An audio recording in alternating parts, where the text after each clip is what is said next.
ഭൂമിക്കടിയിൽ കോടിക്കണക്കിന് ബാരൽ കറുത്ത പൊന്ന് കിടപ്പുണ്ടെന്ന് കൃത്യമായി തിരിച്ചറിഞ്ഞിട്ടും രാഷ്ട്രീയ പകപോക്കലുകളും പ്രാദേശിക തടസ്സവാദങ്ങളും പറഞ്ഞ ഒരു രാജ്യം സ്വന്തം നിധി 8 വർഷത്തോളം വെറുതെ പൂട്ടിയിട്ടാൽ അതിനെ എന്ത് വിളിക്കണം? കേവലം വോട്ട് ബാങ്ക് രാഷ്ട്രീയത്തിനും വികസന വിരുദ്ധ മനോഭാവത്തിനും മുന്നിൽ ഇന്ത്യയുടെ ഊർജ്ജ സുരക്ഷയെ പണയം വെച്ച ഒരു പഴയ കാലഘട്ടത്തിന്റെ കഥയാണിത്. എന്നാൽ ഒടുവിൽ ആ കറുത്ത പൊന്ന് കുഴിച്ചെടുക്കാൻ ഭാരതം ഔദ്യോഗികമായി നടുനിവർത്തി കഴിഞ്ഞു.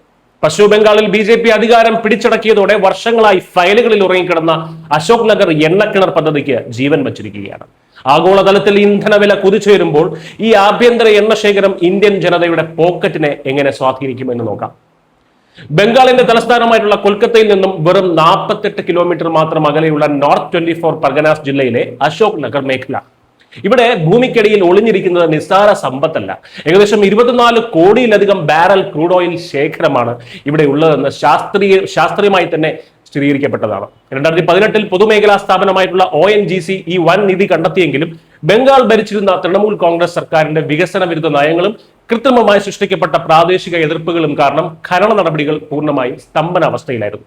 ദേശീയ താൽപര്യത്തെക്കാൾ പ്രാദേശിക വോട്ട് ബാങ്കുകൾക്ക് പ്രാധാന്യം നൽകുന്ന രാഷ്ട്രീയ ശൈലിക്ക് ബംഗാൾ ജനത വോട്ടിലൂടെ മറുപടി നൽകിയതോടെയാണ് ഈ പദ്ധതിയുടെ ശാപമോക്ഷം സാധ്യമായത്.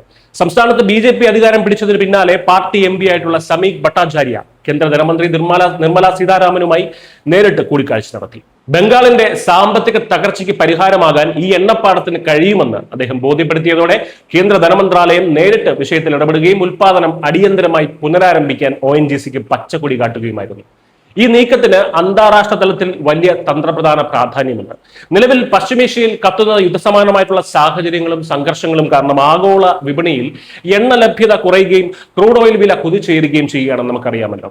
ഇന്ത്യ സ്വന്തം ആവശ്യത്തിനുള്ള ഇന്ധനത്തിന്റെ 80% വിദേശ രാജ്യങ്ങളിൽ നിന്ന് ഇറക്കുമതി ചെയ്യുന്ന ഈ സാഹചര്യത്തിൽ ഇത്തരം ആഭ്യന്തര എണ്ണ ശേഖരങ്ങൾ രാജ്യത്തിന്റെ സാമ്പത്തിക പരമാധികാരം സംരക്ഷിക്കാൻ അത്യന്താപേക്ഷിതമാണ്.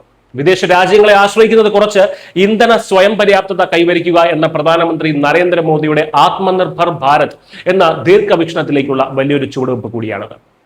പശ്ചിമേഷ്യയിലെ പ്രതിസന്ധികൾക്കിടയിലും ഇന്ത്യയുടെ ഊർജ്ജ സുരക്ഷയ്ക്ക് ഈ ബംഗാൾ എണ്ണപ്പാടം ഒരു വലിയ സുരക്ഷാ കവചമായി മാറും. ഇനി സാധാരണക്കാരന്റെ ചോദ്യത്തിലേക്ക് വരാം. ഇവിടെ നിന്ന് എണ്ണ എടുക്കുമ്പോൾ പെട്രോൾ ഡീസൽ വില കുറയുമോ? അന്താരാഷ്ട്ര വിപണിയിലെ വിലയെ മാത്രം ആശ്രയിച്ചു പോന്നിരുന്ന ഇന്ത്യക്ക് സ്വന്തം മണ്ണിൽ നിന്ന് കുറഞ്ഞ ചെലവിൽ ക്രൂഡ് ഓയിൽ ഉൽപ്പാദിപ്പിക്കാൻ കഴിയുന്നത് അതുവഴി വലിയ തോതിൽ വിദേശ നാണ്യം ലാഭിക്കാൻ നമുക്ക് സാധിക്കും. ഇത് എണ്ണ കമ്പനികളുടെ ഇറക്കുമതി ചെലവ് ഗണ്യമായി കുറയ്ക്കും. കേന്ദ്ര ഭരണകൂടവും എണ്ണ കമ്പനികളും വിപണിയിലെ ഈ അനുകൂല സാഹചര്യം ജനങ്ങളിലേക്ക് കൈമാറിയാൽ വരും നാളുകളിൽ രാജ്യത്ത് ഇന്ധനവിലയിൽ വലിയ ആശ്വാസം പ്രതീക്ഷിക്കാം. കഴിഞ്ഞ ദിവസം ബംഗാൾ മുഖ്യമന്ത്രി സുവേന്ദു അധികാരി ഡൽഹിയിലെത്തി പ്രധാനമന്ത്രി നരേന്ദ്രമോദിയുമായി നടത്തിയ കൂടിക്കാഴ്ചയും വികസന കാര്യങ്ങളിലെ ഈ പുതിയ കൂട്ടുകെട്ടിന് അടിവരയിടുന്നു. കേന്ദ്രത്തിലും സംസ്ഥാനത്തും ഒരേ പാർട്ടി ഭരിക്കുന്ന ഡബിൾ എഞ്ചിൻ സർക്കാരിന്റെ കരുത്തിൽ ഇടതുപക്ഷ മനോഭാവം തകർത്ത ബംഗാളിന്റെ വ്യാവസായിക മേഖലയെ വീണ്ടെടുക്കാനാണ് ലക്ഷ്യം.